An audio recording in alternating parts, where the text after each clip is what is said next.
Instruções dos Espíritos. A Nova Era. Um Espírito Israelita.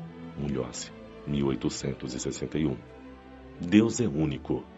Moisés é o Espírito que Deus enviou em missão para torná-lo conhecido, não somente dos hebreus, mas também dos povos pagãos. Deus serviu-se do povo hebreu para se revelar aos homens, por Moisés e os profetas.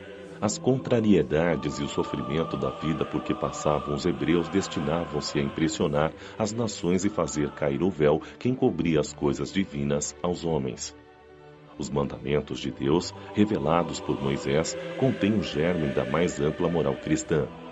Os comentários da Bíblia restringiam-lhe o sentido, pois, colocados em prática em toda a sua pureza, não seriam então compreendidos. Mas os 10 mandamentos de Deus nem por isso deixaram de ser o brilhante frontispício da obra, como um farol que deveria iluminar a humanidade no caminho a percorrer.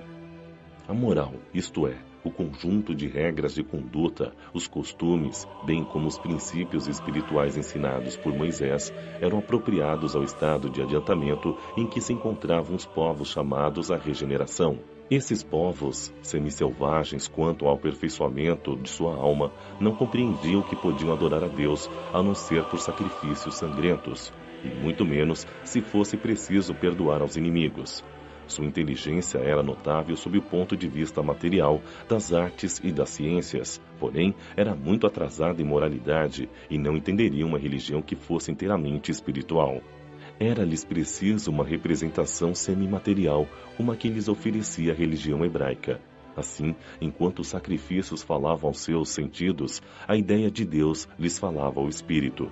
O Cristo foi o iniciador da moral mais pura, mais sublime, a moral evangélico-cristã, que deve se renovar o mundo, aproximar os homens e torná-los irmãos, que deve fazer brotar de todos os corações humanos a caridade e o amor ao próximo e criar, entre todos os homens, uma solidariedade comum, de uma moral perfeita que deve transformar a terra e fazer dela morada para os espíritos moralmente superiores aos de hoje.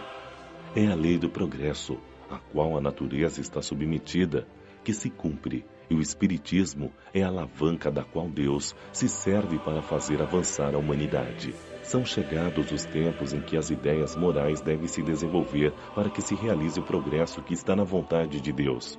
Elas devem seguir o mesmo caminho que as ideias de liberdade percorreram, como suas antecessoras.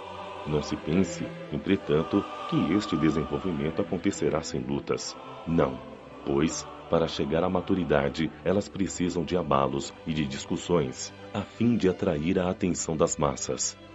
Uma vez despertada a atenção, a beleza e a santidade da moral impressionarão os espíritos, que então se dedicarão a uma ciência que lhes dará a chave da vida futura e lhes abrirá as portas da felicidade eterna. Moisés começou. Jesus continuou. O Espiritismo concretizará a obra.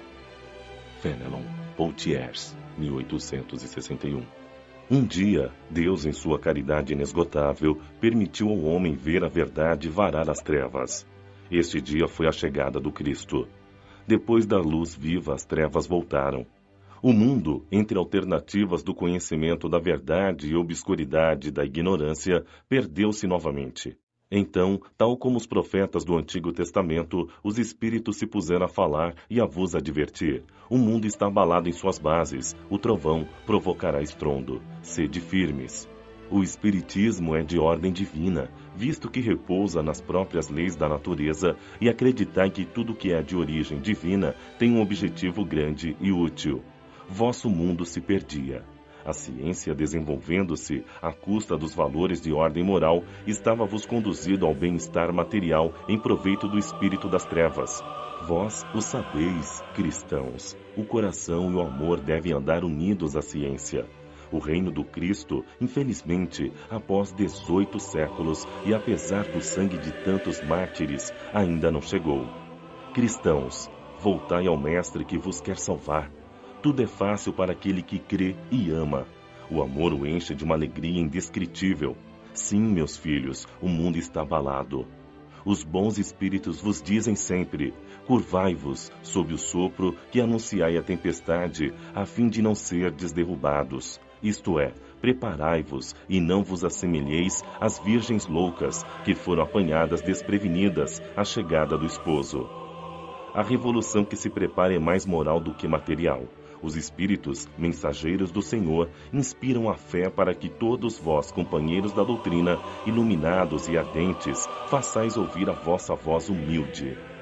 Sois o grão de areia, mas sem grãos de areia não haveria montanhas. Portanto, que estas palavras, somos pequenos, não tenham mais sentido para vós. Cada um tem sua missão, cada um tem seu trabalho. A formiga não constrói seu formigueiro e os animaizinhos insignificantes não erguem continentes? A nova cruzada começou, apóstolos da paz universal e não da guerra. São Bernardos modernos, olhai e andai para a frente. A lei dos mundos é a lei do progresso. Erasto, discípulo de São Paulo, Paris, 1863. Santo Agostinho é um dos maiores divulgadores do Espiritismo. Ele se manifesta em quase todos os lugares. Encontramos a razão disso na vida deste grande filósofo cristão. Ele pertence a essa vigorosa falange dos pais da Igreja, aos quais a cristandade deve suas mais sólidas bases. Como muitos, foi arrancado do paganismo, melhor dizendo, da incredulidade mais profunda, pelo clarão da verdade. Quando, em meio aos seus excessos, sentiu em sua alma a vibração estranha que o chamava para si mesmo e o fez compreender que a felicidade estava em outros lugares e não nos prazeres materiais e passageiros.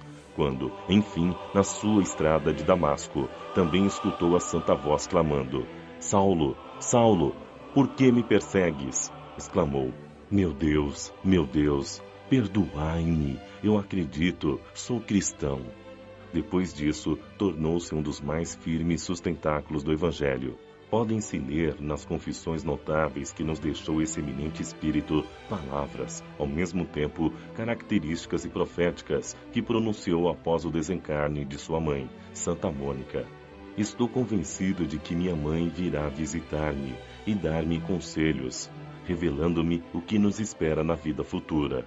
Que ensinamento nessas palavras e que previsão brilhante da futura doutrina.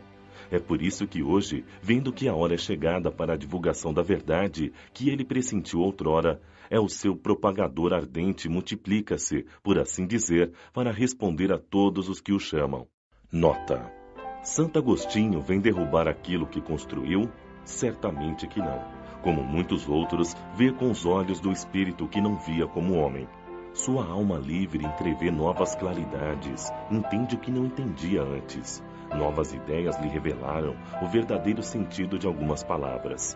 Na terra julgava as coisas segundo os conhecimentos que possuía, mas quando uma nova luz se fez para ele, pôde julgá-las mais claramente. Foi assim que deve ter abandonado a crença que tinha a respeito dos espíritos, íncubos e súcubos, e sobre a maldição que havia lançado contra a teoria dos antípodas.